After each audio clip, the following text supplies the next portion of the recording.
Today's video, we're going to take a look at using the Orchestra Complete 2 with Scalar and some experiments and testing that I've been doing, and just see what we come up with. So I've started with a classical number 1 phrase idea or phrase progression.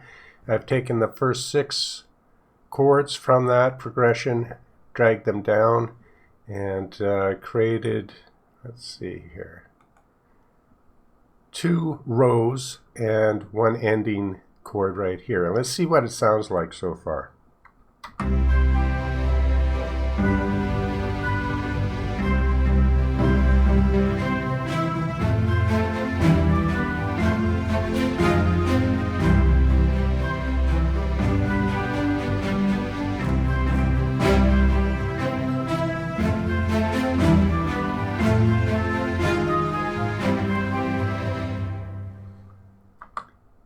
Alright, so that's what we've got so far, and next I'm going to just show how we put this together. So let's take a look at how I put this together, and we're going to concentrate today on the edit pages here and the pad pages. And the pad pages you can do a lot with. You can obviously have a lot of different patterns and have them play in different ways, and the way you edit or how those patterns play is in this kind of edit section here, where you can edit the timings and the performances, and really a lot that you can do in here. And my experiments have just really kind of started on how to use all this, all these possibilities here. So for this experiment, we'll go back to the main page and we'll look at our first chords and how they were duplicated.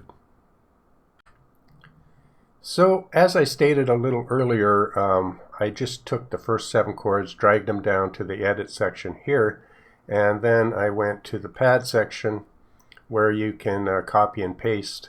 And what I did was just grab these, and while these were highlighted, I held down the Alt key on Windows, dragged them down, and made pattern 2 automatically.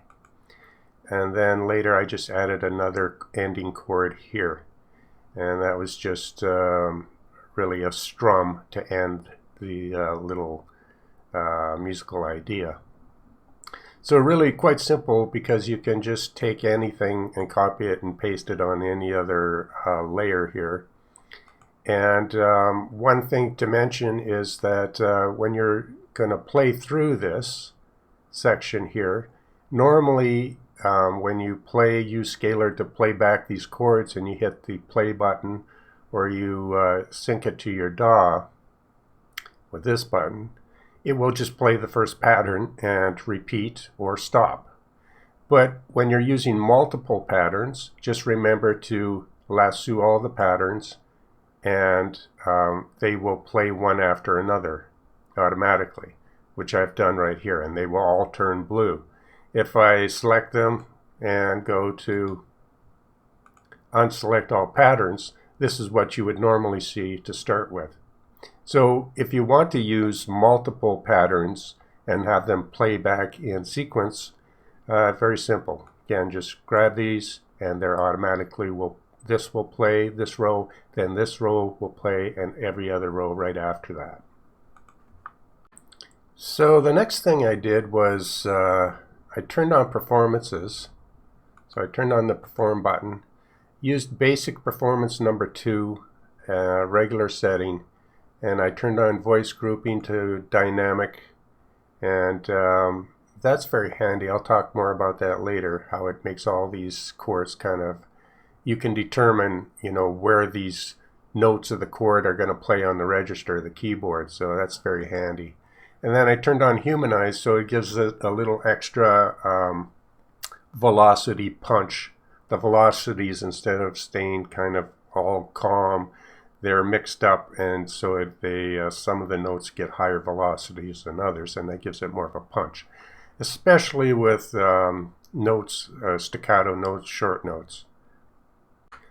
So in this little demonstration, of course, I need something to play and listen to what I was doing, and what I used for that was the Orchestra Complete, and I just picked the strings full staccato and I may have edited something here or not, but generally that's what I'm using. And that just gives me those staccato strings to really help me set up the sounds and the chords. And so that's this track right here, be this one right here, TOC shorts, and of course I have the input for that is scalar shorts. So let's just listen to that solo and have it play through.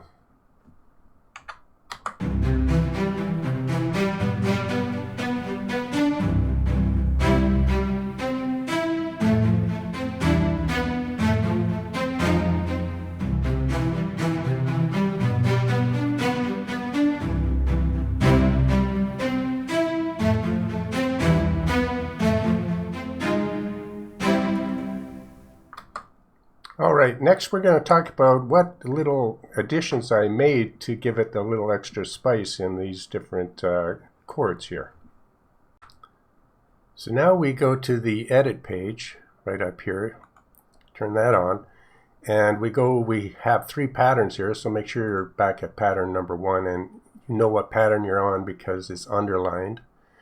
And so for the first pattern, some of the changes I made so that this doesn't sound just so sterile just going through a chord progression, I found that really if you change the semitone of one of the chords in just the right place, in this case the last chord of the first pattern, I just increased that one semitone up using these buttons here, the plus button.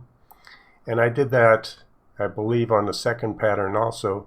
And I did change an inversion here or there, but you really won't hear those inversion changes if you're using voice grouping. If you turn off voice grouping, then you'll hear the inversions and the octave changes.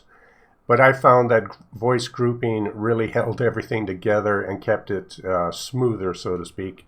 But the thing to remember is that if you are going to change inversions and octaves, you want to make sure that voice grouping is off to hear the full benefit. At least that's what I found from my experiments.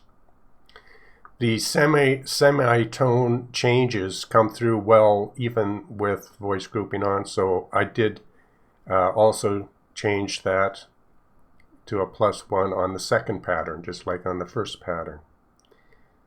And then the last pattern, inversion change too, but you're not really going to hear that because, again, the voice grouping is on. Now let's look at the next little category here, which is a little bit more interesting. So the first category and the first pattern for timing playback is here. And you see that just this button really corresponds to, and you see here this global little flicks on and off when I hover over it. If you click that, you see what this corresponds to, the beats of your chord duration. And so I have the first chord is playing a full 4 beats. Second one is 4 beats. This C major, because I didn't want just a bunch of repeating C majors here, because there's 2 C majors together. So this is a fast one, repeats twice. So it just takes the first beat of this little performance up here. It plays the first beat 2 times, and then the second C major plays the first and second beat and plays that 2 times also. And that's just through experimenting what sounded good. And really the power of using these playback timings and the chord voicings and the performance edits you can do is you're taking a pattern, you're listening to it, and then you're deciding how much of that pattern you want to play for that chord and how many times you want to play it. And also you can change, you can invert that chord, and you can also change it to a different performance, but that's another topic. But right now we've decided that we want 4 beats, 4 beats, 1 beat played 2 times, 2 beats played 2 times, and then 2 played once, 2 beats played once, 2 once, and so on and so forth. So you really are going to have fun just experimenting with the playback timings, and because really the first line is the first pattern is repeated in the second line. There may be just subtle changes here and there. And the third one is played for, which is a strum, which we'll show next, the performances. But you can see that I have that strum playing for 2.5 times, or 2.5 beats, and it doesn't repeat. So that's how I set up my timings. And it's just really great because even if you're using just one performance, since you can break it up and say what parts of that performance, what notes of that performance you want to play, how long, it really adds a lot of playability just from one pattern. So, all right, so now let's look at the playback performances and what was used. On pattern 1, when you leave it at global, it will play what performance you have up here if performance is turned on. So it's going to play the basic performance number 2. And it's going to play it for the first pattern, the second pattern, the third pattern. And then on this fourth pattern, to change it from, I wanted some change from these 2 C majors. Instead of just repeating one after the other, I decided to change to basic 3 pattern. And to do that, you simply add a group. So under global, every time you add a group here, you could have 30 groups. So I don't think there's really a limit. Maybe there is a limit, but you can add as many as you need. And I just simply changed that to group 3 from global. And I could have used, I think originally I tried group 1, group 2 with different phrases, and decided that I liked phrase for group 3. So long story short is, if you want to make a performance change, not just timing change and chord voicing changes, but if you want to change the performance that a certain chord up here will play, like we are in this case right here, simply add a different group. So we added group 3, and then it gives you the options to, you can change it to anything from strumming to phrases, rhythms, and bass, whatever you want. And then you can change it to whatever type of all the different types. So really a little powerful way to change it up in the middle of a chord progression. So that's what I did here, and I changed the timing of it. I slowed it down, so it's going to be playing this new phrase, but it's going to play it slow, and you know, you can have it follow from the previous chord or re-trigger. There's so many options here that really one could experiment all day long with this one chord progression and have endless possibilities, as I like to say. So it's a matter of playing it, listening to how it plays with the other chords, changing, going through different progressions or different performances, I should say.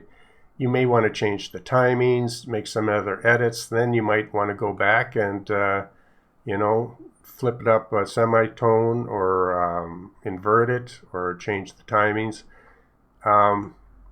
Really a lot of possibilities here. The next one was just playing performance number 2, and then group 3. You see here, it's simply, you don't have to redo this. Every time you set a new group with a new performance and all the tweaks to it, you don't have to redo that. You just say, okay, I want this to play group 3. And now it will play this whole set as group 3. So I did global, group 3, global, group 3, and then the same thing for the second pattern, except I changed the ending to a strum. You can see here I used group 1 for making a strum. This is still group 3 here, group 3. And then for the final little chord here is also group 1, which is that strum. So that gives it a kind of solid ending where it ends on just holding the chord, right? So since it's all set up and it sounded interesting as an idea to begin with, I decided to say to myself, well, why, I have my shorts here. I have this all set up with all these different patterns. So I have a nice chord progression that, is kind of working at this point. And I have some changes and everything. Why not just copy this scalar shorts entire track up here and just do a duplicate track? And that's what I did, which created a duplicate, which is this. And so these two are complete duplicates of each other, except I changed the second one and called it scalar chords and made 1 or 2 edits.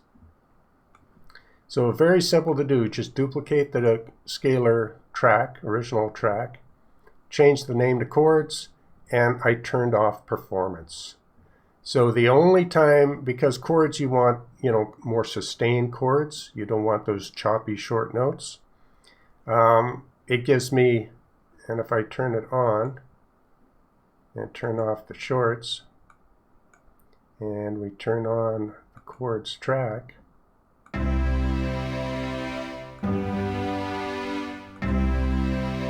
now this next chord you will hear a performance, because I'll tell you why.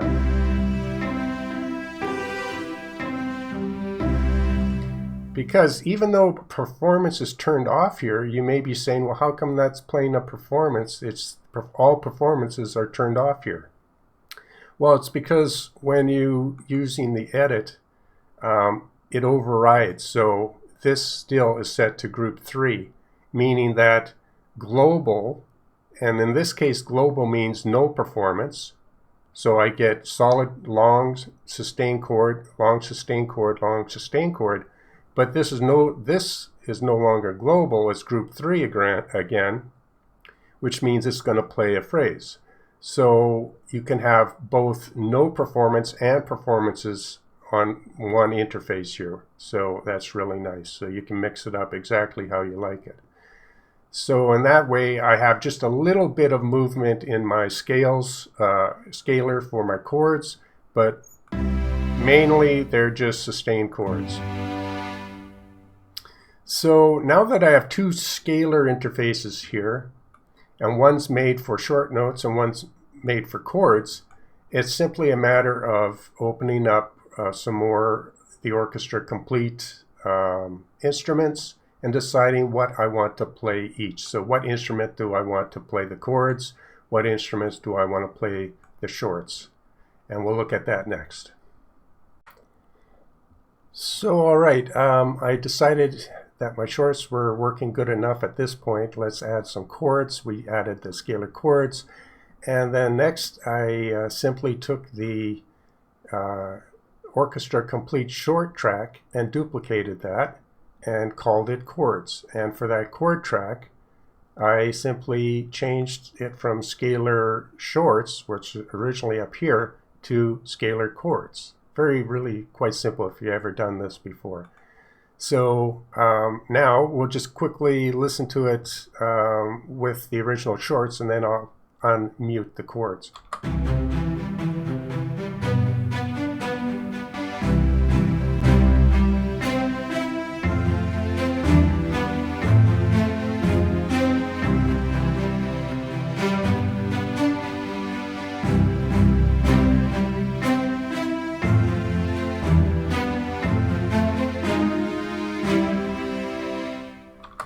So that adds some nice, a few sustains in here and some nice pizzicato.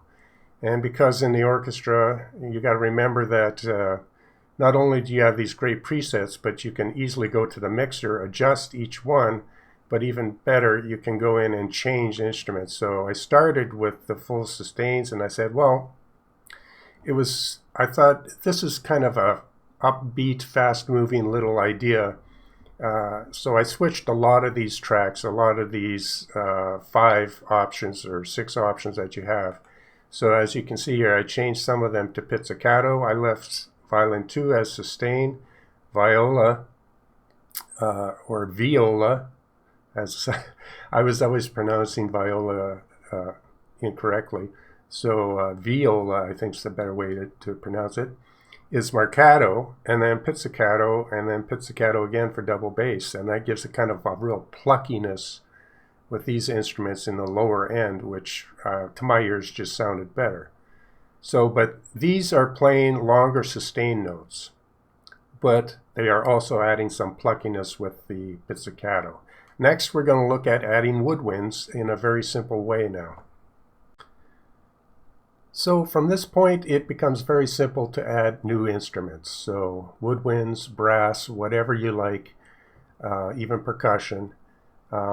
So we've added some woodwinds here, and that came from duplicating the TOC chords track.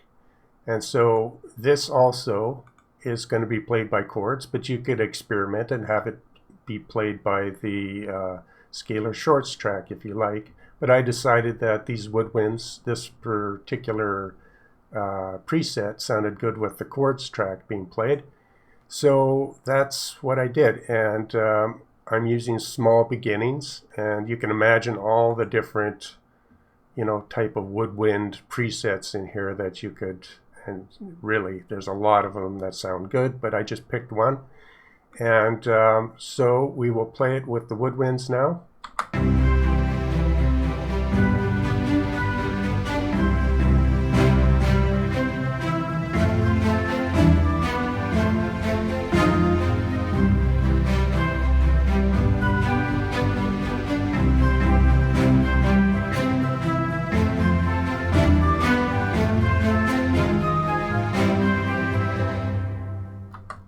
And I just turned it up a little bit to emphasize the woodwinds there.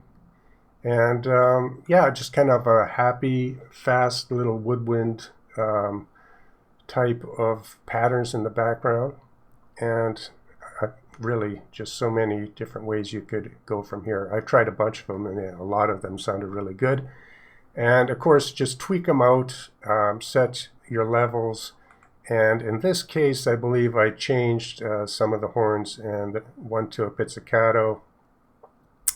And so you can just edit as you go and make changes to that woodwind track. And then finally, with the brass, which we have over here, we'll turn that on and drag it over. Same thing, copied from the woodwinds. It's being played again by the chords, so I'm just going to get the chord punch in there, but it's going to be playing the chord notes, but with staccato articulation, which means it's just every beginning of a chord is going to have a brass kind of punch. With some of these others, we have a pizzicato here and staccato.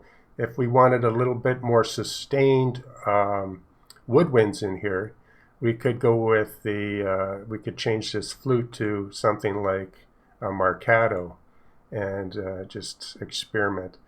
And I did mute a couple of the tracks on the brass full staccato. I just, you use your ears, what you like, and that's what I went with. So let's hear the full thing again.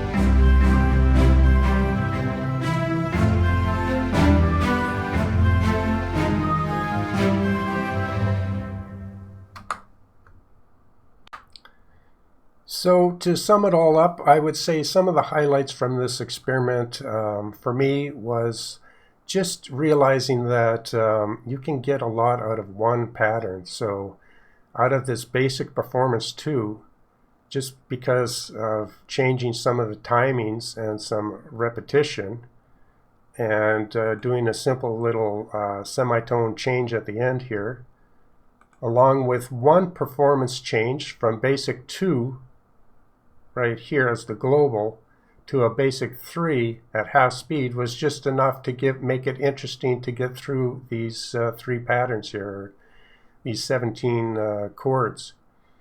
And so that was interesting to me, that with timing changes and voicings, you can really get a lot out of one pattern alone.